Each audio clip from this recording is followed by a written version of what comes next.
Bismillahirrahmanirrahim. Assalamualaikum warahmatullahi wabarakatuh. Salam jumpa kembali di channel Sketsa Islam. Semoga Allah senantiasa memberikan hidayah dan maghfirahnya kepada kita, agar kita selamat dalam kehidupan di dunia dan di akhirat kelak. Padang Mahsyar merupakan suatu fase dan tempat setelah kematian, alam kubur dan hari kiamat, di mana seluruh manusia akan dibangkitkan dan dikumpulkan oleh Allah Subhanahu wa Ta'ala untuk mempertanggungjawabkan seluruh amalannya semasa hidup di dunia. Penggambaran akan kebenaran Padang Mahsyar secara tersirat dijelaskan dalam beberapa ayat Al-Quran, diantaranya di surat Qaf ayat 44. Allah Subhanahu wa Ta'ala berfirman, yaitu pada hari bumi terbelah-belah menampakkan mereka, lalu mereka keluar dengan cepat. Yang demikian itu adalah pengumpulan yang mudah bagi kami. Dalam surat Al-Kahfi ayat 99, Allah Subhanahu wa Ta'ala berfirman, kami biarkan mereka di hari itu bercampur aduk antara satu dengan yang lainnya. Kemudian ditiup lagi sangkakala, lalu kami kumpulkan mereka itu semuanya. Adapun penggambaran akan kondisi Padang Mahsyar secara eksplisit terdapat dalam hadis-hadis Rasulullah SAW. Salah satunya diriwayatkan oleh Sahal bin Sa'ad dalam kitab Sahih Bukhari Muslim nomor hadis 1620. Rasulullah SAW bersabda, pada hari kiamat manusia dikumpulkan di tanah putih bersih seperti roti yang sapit atau rata. Tidak ada sesuatu pun bagi seseorang untuk berlindung. Melalui hadis tersebut tergambar dengan jelas bahwa Padang Mahsyar merupakan sebuah tempat yang datar dan berwarna putih serta sangat luas, dan hanya Allah yang mengetahui berapa luasnya.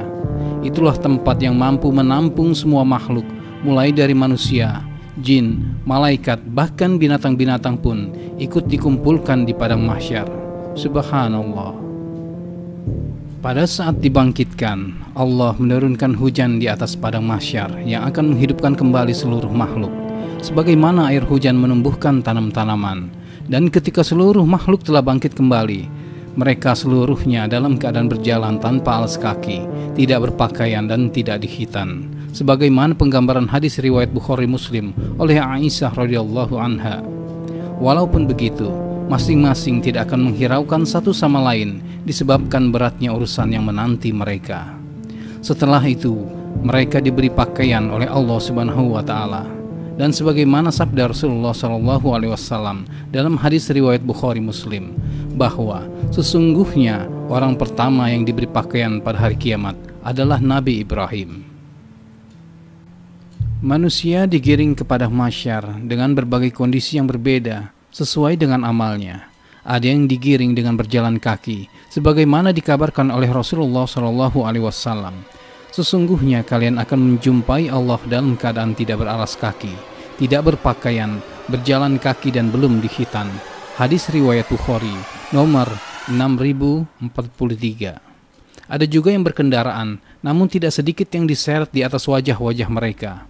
Orang-orang yang diseret-seret di atas wajahnya adalah orang-orang yang kafir terhadap Allah Subhanahu wa Ta'ala. Mereka yang selama hidupnya menjadi penentang Allah dan Rasul-Nya, serta selalu berbuat kerusakan di muka bumi. Rasulullah SAW bersabda, sesungguhnya kalian akan dikumpulkan ke Padang Mahsyar dalam keadaan berjalan, dan ada juga yang berkendaraan, serta ada juga yang diseret di atas wajah-wajah kalian. Diriwayatkan oleh At-Tirmizi, dan beliau mengatakan hadis hasan. Abu Sa'id Al-Khudri radhiyallahu anhu mengatakan bahwa ada seseorang berkata kepada Rasulullah SAW, wahai Rasulullah, bagaimana bisa orang kafir digiring di atas wajah mereka pada hari kiamat?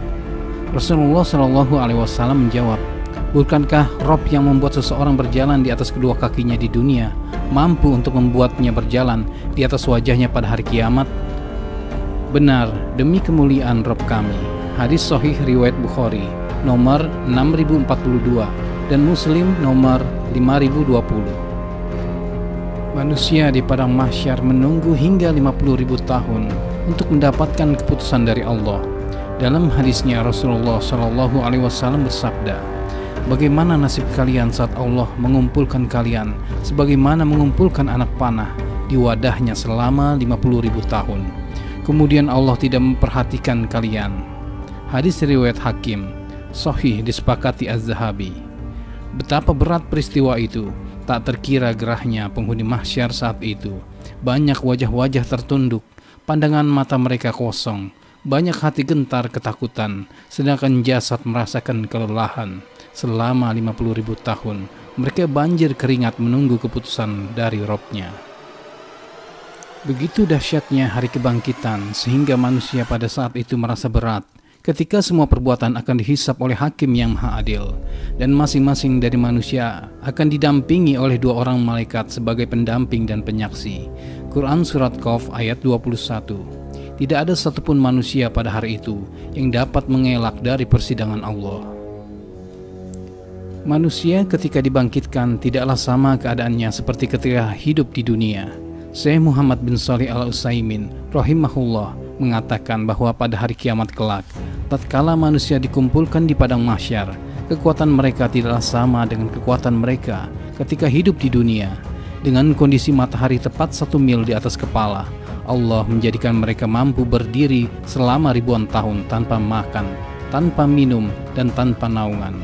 Sahabat Nabi Mu'adz bin Jabal pernah bertanya kepada Nabi SAW tentang pandangan beliau ketika ditanya firman Allah Subhanahu wa Ta'ala surat An-Naba ayat 18, yaitu hari yang pada waktu itu ditiup sangkakala, lalu kamu datang berkelompok-kelompok.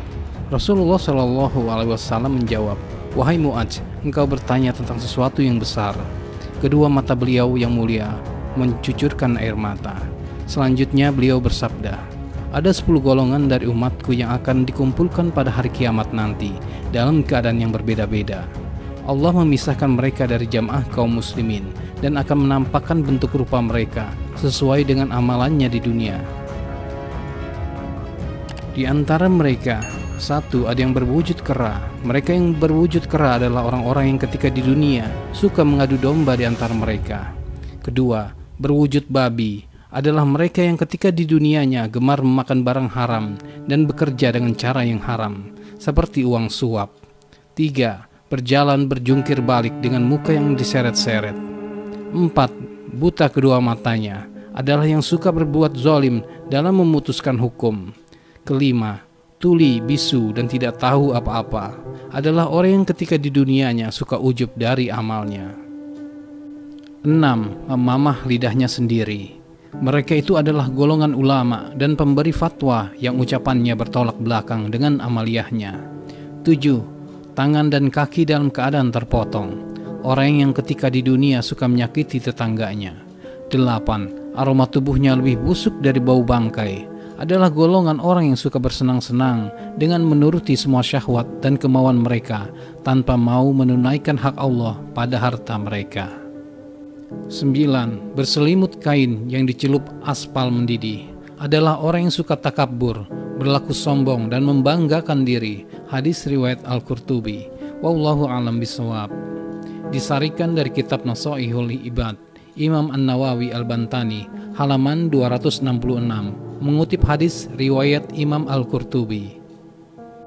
Pada hari yang sangat panas itu, Allah Ta'ala akan memberikan naungan kepada sebagian hamba pilihannya.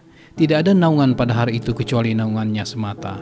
Rasulullah SAW bersabda, ada 7 golongan yang akan dinaungi oleh Allah dengan naungan arsy-Nya pada hari di mana tidak ada naungan kecuali hanya naungannya semata. Mereka adalah imam atau pemimpin yang adil, pemuda yang tumbuh besar dalam beribadah kepada Rabb-Nya, seseorang yang hatinya senantiasa terpaut pada masjid, 2 orang yang saling mencintai karena Allah, di mana keduanya berkumpul dan berpisah karena Allah, dan seorang laki-laki yang diajak berzina oleh seorang wanita yang berkedudukan lagi cantik rupawan. Lalu ia mengatakan, sungguh aku takut kepada Allah. Seseorang yang bersedekah lalu merahasiakannya sehingga tangan kirinya tidak mengetahui apa yang diinfakkan oleh tangan kanannya. Dan orang yang berzikir kepada Allah di waktu sunyi lalu berlinanglah air matanya. Hadis sahih diriwayatkan oleh Bukhari. Golongan lain yang mendapat naungan Allah Subhanahu wa Ta'ala adalah orang yang memberi kelonggaran kepada orang yang kesulitan membayar hutang kepadanya atau memutihkan hutang darinya. Nabi SAW bersabda, barang siapa yang memberi kelonggaran kepada orang yang sedang kesulitan membayar hutang atau memutihkan hutang orang tersebut, niscaya Allah akan menaunginya dalam naungan arsy-Nya pada hari kiamat. Hadis sahih diriwayatkan oleh Muslim nomor 3006. Ikhwanus salam, demikianlah sekilas penggambaran tentang padang mahsyar sebagai bahan renungan kita akan kehidupan yang akan datang. Marilah kita selalu berdoa dan berharap semoga Allah Subhanahu wa Ta'ala memberikan hidayah, taufik dan pertolongannya kepada kita untuk menjadi bagian dari golongan yang mulia ini. Rabbana gfirli wali walidayya walil mu'minina yawma yaqumul hisab. Ya Tuhan kami, ampunilah kami, kedua orang tuaku, dan orang-orang mukmin pada hari perhitungan amal. Amin. Allahumma amin. Quran Surat Ibrahim ayat 41. Terima kasih atas perhatian Anda. Wassalamualaikum warahmatullahi wabarakatuh. Dan sampai jumpa lagi.